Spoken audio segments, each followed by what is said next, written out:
方是 rise 的攻击当速度当你是学高是 dice Smile upon your face when you should please be precise Coming around to me think that I will out in eyes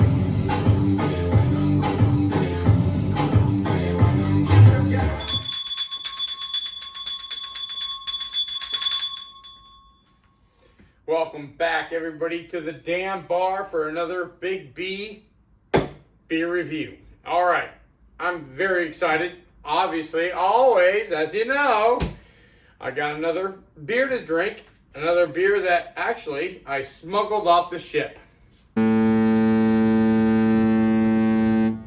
Yep, this is their flagship one too. This one even had its own tap. I'll try to leave a picture on one of these sides of me, whichever way it fits. But this sucker had its own tap on the ship, and oh my god, it was awesome. As far as, you know, I was able to go get it all the time. So, it's actually been a few months now. Months. Many weeks since I left the poor Carnival Conquest. In dismay, I left it. Goodbye. And I miss it every day. Either way, like I said before, I was able to smuggle off these beers. And this one obviously was like their main one because, I mean, it had its own tap. But this one is not a parched. They had 3 different parched pigs and then this one. And this one they pushed everywhere. The Thirsty Frog Caribbean Wheat Ale. So it says brewed in Lakeland by Carnival Cruise Line. So that means there's one place in Lakeland, Florida that I've heard of and seen. It's, you know, the Brew Hub. And the Brew Hub brewery it doesn't have its own identity. It does, but it doesn't. They brew other people's recipes in a sense. They don't have their own identity like any other brewery and stuff like that. They are a contract brewer, but yet I believe they do have a few of their own recipes, but they're just so overshadowed for the fact that they are brewing craft brewers recipes and commercial big time recipes like Carnival Cruise Line. You know, that who gives a shit? Who cares about making our own recipes when Carnival and Greyhound and God knows who else next wants to brew their own beer, and they're going to pay us big buku bucks to brew it. Let's do it, of course. Yeah. I say that, and there's another local brewery in Tampa called 81 Bay or 81 the B, supposed to be a 813, the area code. But they went out, their location shut down, but they're still brewing their beer through Brew Hub. So, I mean, they're keeping some breweries alive until they get locations again. I don't know. It's a good thing and it's a bad thing. It's a good thing. It's overwhelmingly like a good thing. They're making beer. Anyways, and they're making beer like this, which I very much enjoyed on the ship. Thirsty Frog Caribbean Wheat Ale coming in at 4.8% ABV. Go the way of the frog. Live life to the fullest with island-inspired Thirsty Frog brews. Trademarked, or registered, yeah. So. Meet Red, the little tree frog with big personality who traded the rain in the forest for some fun in the sun on Carnival cruise ships.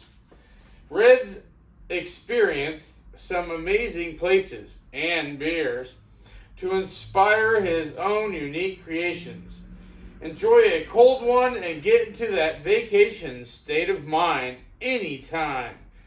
Live thirsty. Wisdom from the frog. Have fun, but drink responsibly. Nice. Red Frog. I like that. You know, it was so much fun on that ship. I tell you what. I had a great time. It was really, really, really awesome. And on the side here also it says smooth, orangey, crisp. It's a wheat ale, so I'm expecting it to be something like a shock top. I say that, and I've already drank tons of it on the ship. But that was almost 2 months ago. It smells like a shop top.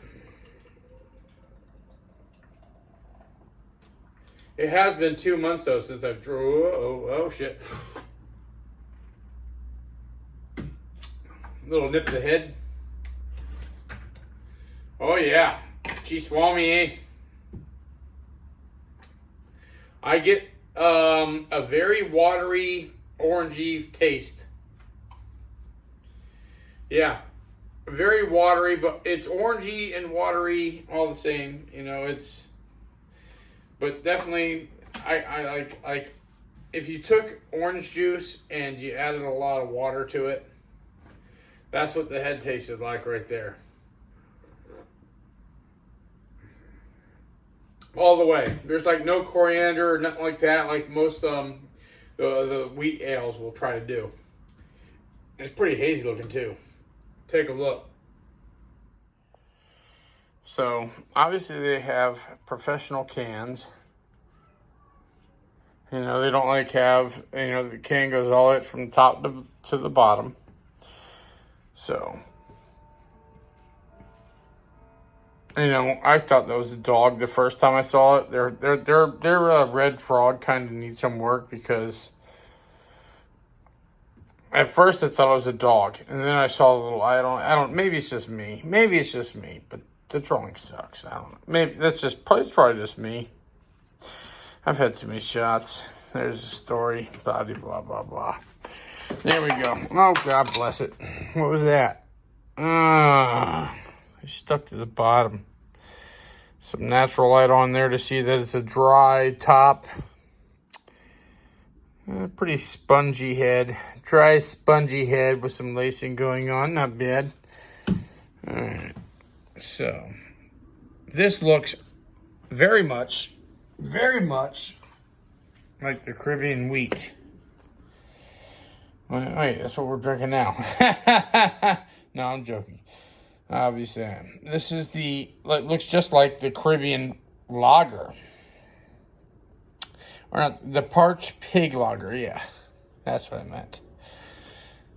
Very much. Oh my God, they look one and the same. What did they do? Throw some orange into this? This looks just like the lager. The parched pig lager, it really does. Go back and check that video and tell me what you guys think in the comments below. But I think this thing looks like the parched lager. All right. Yeah, 5. Easily a 5. Yeah. All the way. Let's get into it. So, yeah, I kind of think this might, you know, who knows? Are they so cheap that they brewed the same recipe and called it something else? I don't think so.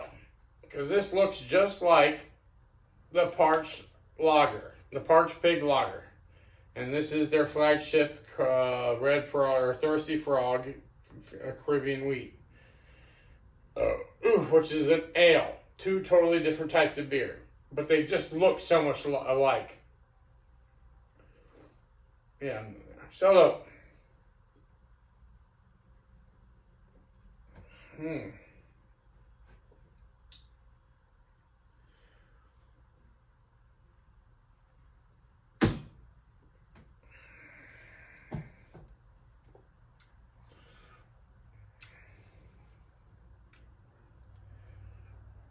Yeah.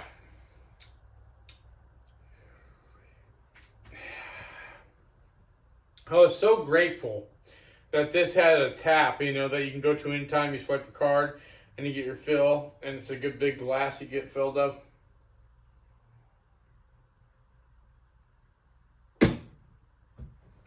But 2 months later, I know why. It's not that good. It's not that good at all. Their other beers are way better than this. It's not that good at all. It's not bad, but it ain't that good. Not that good at all.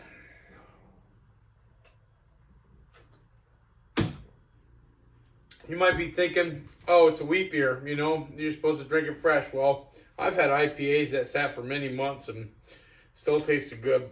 And I'm talking from local breweries that I got to go back and have them on tap. And I still, I know how certain things age. I've been drinking beer for a good while now.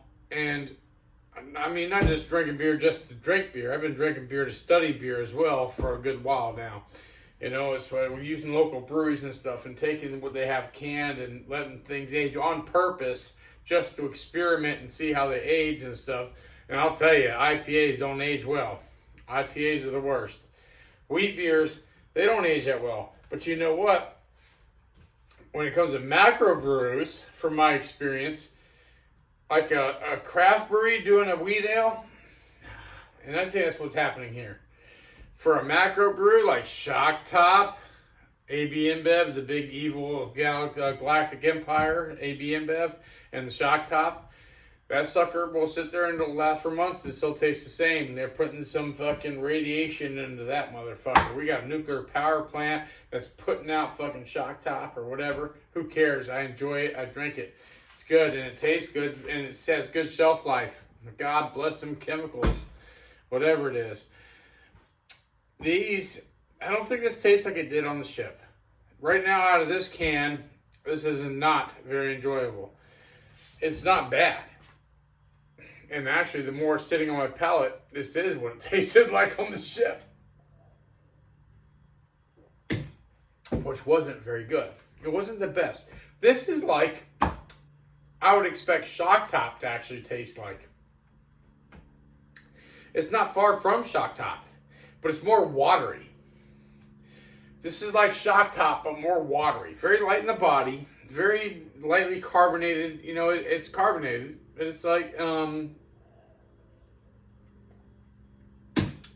it's dull. It's like a watered version of Shock Top, and that's pretty bad, right? Yeah, I mean, this isn't making me think I'm on the ship again. Even though it should, Wheat ales just don't age well. But I do remember my memories on that ship, and this is kind of what it was. And that's probably why it had its own tap, and, they were getting rid of their garbage, I guess. I don't know. Maybe it was because it was the easiest to produce. It's only 4.8%. That's my guess. Definitely. So, hell. It's not bad. It's drinkable. Food-wise, you go with any of the Blue Iguana tacos and stuff on... Yeah, tacos. Taco Bell. If you're going to go really, and nobody gets to get on the ship. Real life, Taco Bell. Or any kind of fast food taco place you got near you. Alright, so... Online, it's not on Beer Advocate. Except for one lonely check-in. And they gave him a 3.61. Unique, huh? Like they're going to check in and not even just 3.6. No, let's do a 3.6. No, 3.61. Let's be so exact. I don't know how it works to be Beer Advocate, the snobs. But I'm shocked by that. On Untapped, with over 2.8 thousand reviews, it gets a 3.47. I can see why. Totally can see why. It's actually a higher grade than... I think they're adding the fun into the factor, So would I buy this again? I know if it was sold in 12 packs by itself for regular craft brew prices, I would never seek this out. If it was like the cheapest thing on the market, I would buy the fuck out of it because obviously I'm going to buy whatever's cheap. My ass is buying in bulk and buying cheap beer because, hey, it's cheap and it gets you drunk. And if it tastes good, too. It's got to taste good. I'm not going to get the garbage. I ain't buying a Bud Light. And, hell, Bud Light's expensive as fuck. They think they're Mr. Royalty out there. I'm Bud Light. I'm the king of beers. I'm the prince of beers. I'm Bud Light. Yeah, I supported a fag. And you know what?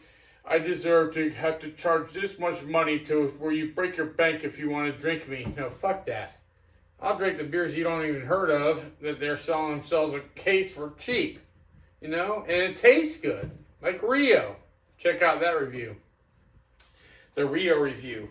They're found down here in Florida sold by Winn-Dixie, and that's a great beer, and it's very cheap. And that's like, it brings me back to the early 2000s and 90s, you know, like when you can get good beer for cheap, and now everything's gotten so expensive.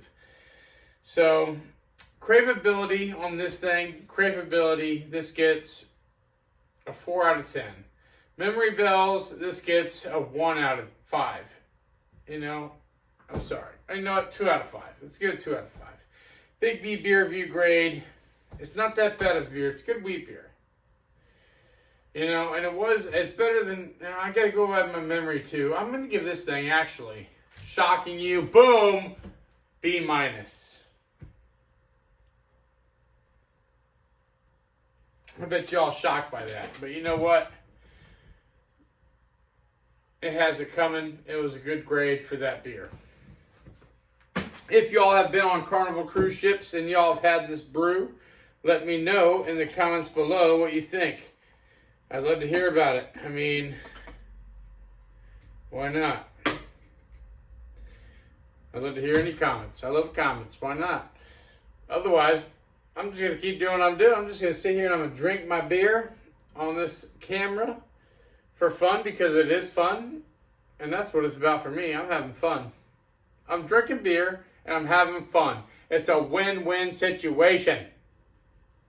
If y'all enjoy watching me drink beer and you're actually laughing or something and you're getting enjoyment out of it, hit that like button. It helps the channel, you know. I mean, if you care, hit the like button. Subscribe. See my other reviews. I got more of these ones coming. Hit it. It doesn't cost anything. It's free. Hell, I'm drunk right now making this video. Fucking A. Well, I will be drunk in a little bit. But, you know, I hope to see y'all here in the damn war for the next one. Till then, salute and happy days.